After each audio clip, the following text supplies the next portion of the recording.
English grammar के इस class में आज की हमारी टॉपिक है gap filling for class 10th। Gap filling जो एक पैसेज पे बेस्ड क्वेश्चन होता है।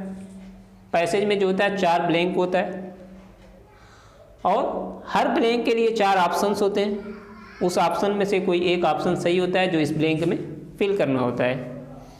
और जो ये ऑप्शन होते हैं वो टेंस पे बेस्ड होते हैं, डिटर्मिनर्स होते हैं, कंजक्शंस होते हैं, यानी कि जो ग्रामर सेक्शन में आपने पढ़ा उसी पे बेस्ड इसके आंसर होते हैं। तो सबसे पहले हमें क्या करना चाहिए? First you must read the passage carefully and guess in which tense the passage has been written. तो किस टेंस में हमें लिखा गया है, यानी कि यह कोई स्टोरी बेस्ड पैसेज है या फिर कोई कुछ और है, फ्यूचर पे बेस्ड है, यानी किस टेंस पे बेस्ड है। तो सबसे पहले जब हम गेस कर लेंगे विदाउट सीइंग द ऑप्शन, यानी कि हमें ऑप्शन नहीं देखना है, सबसे पहले हमें गेस करना है कि फर्स्ट ब्लैंक में क्या होना चाहिए, सेकंड में क्या होना चाहिए, थर्ड में क्या होना चाहिए, फोर्थ में क्या होना चाहिए। उसके बाद फिर हमें पढ़ने के बाद हमें फिर ऑप्शन पे जाना चाहिए कि क्या जो हमने गेस किया उससे मिलता जुलता, उससे सिमिलर कोई ऑप्शन है कि नहीं। तो जब हम टेंस पढ़े रहेंगे हमें जो है सब्जेक्ट वर्ब एग्रीमेंट के नॉलेज होगा। जब हमें डिटर्मिनर्स क्या होते हैं, डिटर्मिनर्स के बारे में जानकारी होगी, कंजक्शन इंटरजेक्शन प्रीपोजिशन के बारे में जानकारी होगी, तो हमें इसको भरना आसान होगा। तो जैसे लिखा गया once in a forest there a lion and is lioness. तो स्टोरी हमें समझ में आ गई कि यह जो है क्या है, वंस इन अ फॉरेस्ट, यानी कि यह कोई स्टोरी है। तो स्टोरी क्या होती है, एक्चुअली वो पास्ट में होती है, और जब वो पास्ट में होती है तो मैक्सिमम वर्ड्स उसमें क्या आएंगे, पास्ट में ही आएंगे। तो अब यहाँ पर हमें देखना है once in a forest there. तो there a lion and lioness, यानी कि लिव से जुड़े हुए वर्ब है यहाँ पर, इसका मतलब कि रहते थे। तो जब पास्ट में होती है तो क्या होगा इसमें, once in a forest there. Living तो होगा नहीं, जब लिविंग आएगा तो इसके साथ कोई ऑक्सिलरी वर्ब होगा, इज एम आर होगा, ठीक है। तो सिर्फ लिविंग हो नहीं हो सकता। तो अब आगे यहाँ पर इज लिविंग लिखा गया है, तो इज लिविंग अगर है तो क्या ये सही है? नहीं सही है, क्योंकि इज लिविंग जो होता है यानी कि ये कॉन्टिन्यूअस टेंस हो जाएगा, वर्ब जो है कॉन्टिन्यूअस होगा। और कॉन्टिन्यूअस का मतलब होता है कि कोई एक पर्टिकुलर टाइम में कोई इंसिडेंट होना, कोई घटना होना, कोई काम होना। सर सिर्फ एक पर्टिकुलर टाइम के लिए अगर कोई काम होता है तो वहाँ पर कॉन्टिन्यूअस का यूज़ किया जाता है। जैसे अगर ये कहा जाए I am going to Mumbai, यानी कि मैं मुंबई जा रहा हूँ, तो ऐसा नहीं कि हमेशा ये मुंबई जाने का काम लगा हुआ है, ठीक है। मुंबई जा रहा हूँ ये एक पर्टिकुलर समय के लिए बात की जा रही है। लेकिन ये कहा जाए I M living in Mumbai, मैं मुंबई में रह रहा हूँ, मैं मुंबई में रह रहा हूँ, तो इसका मतलब लिविंग इन मुंबई का मतलब ये सही नहीं सेंटेंस। इस अगर पर्टिकुलर मेरा निवास स्थान है वहाँ पर रहता हूँ तो वहाँ पे ये नहीं हो सकता है कि लिविंग, वहाँ पे आई लिव इन मुंबई, ठीक है, वहाँ पे कॉन्टिन्यूअस नहीं होगा। The way goes to Mau, यानी कि ये रास्ता मऊ को जाता है, कि इट इज़ करेक्ट। अगर मान लो ये रोड मऊ को जाता है तो इट इज़ करेक्ट, लेकिन ये कहा जाए the way is going to Mau, it is not correct, because the way is not the way is not going for a particular time. ऐसा नहीं कि आज जा रहा है कल नहीं जाएगा, यानी कि एक जो है ये रास्ता जो है हमेशा के लिए, यानी कि ये मऊ जाता है और जाता रहेगा, ऐसा नहीं कि आज जा रहा है कल नहीं जाएगा। तो ऐसी जगहों पर कॉन्टिन्यूअस का यूज़ नहीं करते, तो इज लिविंग को हम रिजेक्ट करते हैं यहाँ पर। वैसे ही वाज लिविंग है तो वाज लिविंग भी नहीं होगा, तो कॉन्टिन्यूअस तो वैसे ही रिजेक्ट हो गया। तो अब हमारा बचा लिव्ड। तो लिव्ड क्या है, रहते थे, इसका मतलब कि ये lived is a correct option. आगे बढ़ते हैं one day the lioness birth to twins, यानी कि वो जुड़वा बच्चों को जन्म देती है, ठीक है ना। तो अब यहाँ पर क्या होगा, gave, given, had given, was given. तो गेव इज करेक्ट ऑप्शन, यानी कि जुड़वा बच्चों को जन्म दिया। अब इसमें भी मान लो गिवन होगा नहीं, सिर्फ गिवन तो होगा नहीं, क्योंकि जब भी गिवन आएगा तो उसके साथ कोई ऑक्सिलरी वर्ब होगा।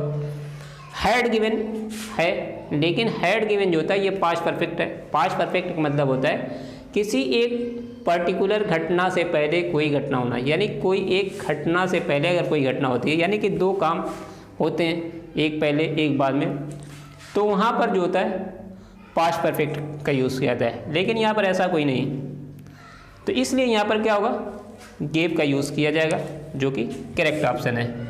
ठीक है, but to win it was the duty of the lion to bring food, यानी किसका ड्यूटी थी, किसका कर्तव्य था, फूड देना, लायन का। ठीक है, सो ही, इसलिए उसने क्या किया, अब यहाँ पर क्या किया, killed, had killed, has killed, किसका, अ डियर, यानी वो उसने क्या किया, एक डियर का, एक हिरन का शिकार किया। ठीक है, तो हैड, सो ही किल्ड, यहां पर भी क्या होगा, सो ही किल्ड, यहां पर भी क्या होगा, यानी कि उसने मारा। ठीक है, ये भी पास्ट में ही होगा, वर्ब की सेकेंड फॉर्म। ठीक है, सो he killed,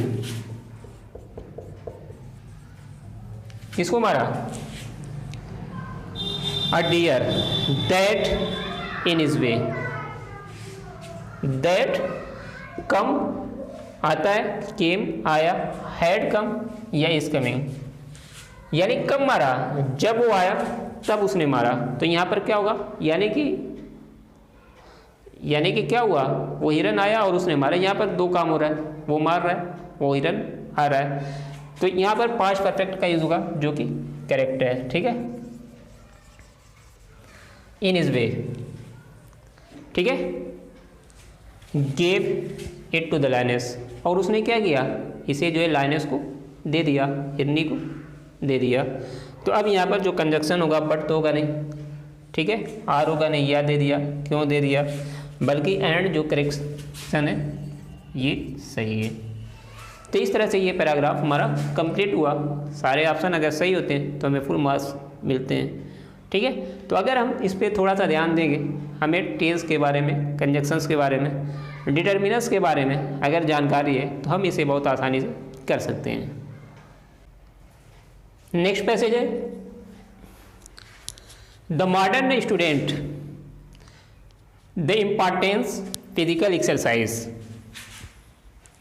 he spends 1 to 2 hours in open air, he takes part in different sports, however care should not to overstrain body। तो अब ये जो पैसेज है, इसको हमें पढ़ने से पता चलता है कि ये मॉडर्न, यानी कि ये प्रेजेंट से रिलेटेड पैसेज है। तो जब ये प्रेजेंट से रिलेटेड है तो यहाँ पर जो वर्ड्स यूज होंगे वे एक्चुअली प्रेजेंट में ही होंगे। ठीक है, अगर वर्ब नहीं तो फिर और क्या क्या हमें फिल करना है, आइए इसे हम देखते हैं। तो मॉडर्न स्टूडेंट, तो सबसे पहले स्टूडेंट पे हम देखते हैं कि यहाँ पर ये सिंगुलर सब्जेक्ट के साथ लिखा हुआ है। ठीक है, द इम्पॉर्टेंस, इसका मतलब कि इम्पॉर्टेंस, यानी यहाँ जो वर्ब लिखा है अंडरस्टूड, अंडरस्टैंड यानी समझना, इससे मतलब ये कि उस महत्व को समझते हैं, फिजिकल एक्सरसाइज के महत्व को समझते हैं। तो जब ये सिंगुलर है तो यहाँ पर जो वर्ब है वो क्या होना चाहिए, सिंगुलर ही होना चाहिए, जाहिर सी बात है। तो जब ये सिंगुलर है तो सिंगुलर वर्ब प्रेजेंट में अगर लिखा जाए तो क्या होगा, अंडरस्टैंड्स। ठीक है, तो प्रेजेंट इंडेफिनिट टेंस में सिंगुलर सब्जेक्ट के साथ सिंगुलर वर्ब क्या होता है, understands. The importance, understand the importance, किसके इम्पॉर्टेंस को, ऑफ, बाय, फ्रॉम, विथ। तो what preposition is correct here, of, by तो हो नहीं सकता, बाय में द्वारा होता है, फ्रॉम में से होता है, विथ में से साथ। तो यहाँ पर जो करेक्ट प्रीपोजिशन होना चाहिए ऑफ होना चाहिए, क्योंकि यहाँ पर लिखा गया importance of physical exercise, physical exercise के इम्पॉर्टेंस को, महत्व को। ठीक है, तो यहाँ पे जो प्रीपोजिशन होगा ऑफ का यूज़ किया जाएगा। नेक्स्ट है he spends singular verb use किया गया present indefinite tense, 1 to 2 hours, यानी वो 1 से 2 घंटे जो होता है स्पेंड करता है, बिताता है इन ओपन एयर। ठीक है, इन ओपन एयर के बाद he takes part in different activities, how, which, where. किस लिए बिताता है, किस लिए। तो यहाँ पर हाउ मीन्स कैसे होता है, हाउ ही टेक्स, यानी यह क्वेश्चन नहीं है। Which he takes, where he takes. Where इसका मतलब कि यहाँ पर इन ओपन एयर में, यानी कि जहाँ पर वो बिताता है, ठीक है, जहाँ वो बिताता है। तो यहाँ पे जो होगा क्या होगा, where he takes part in different sports.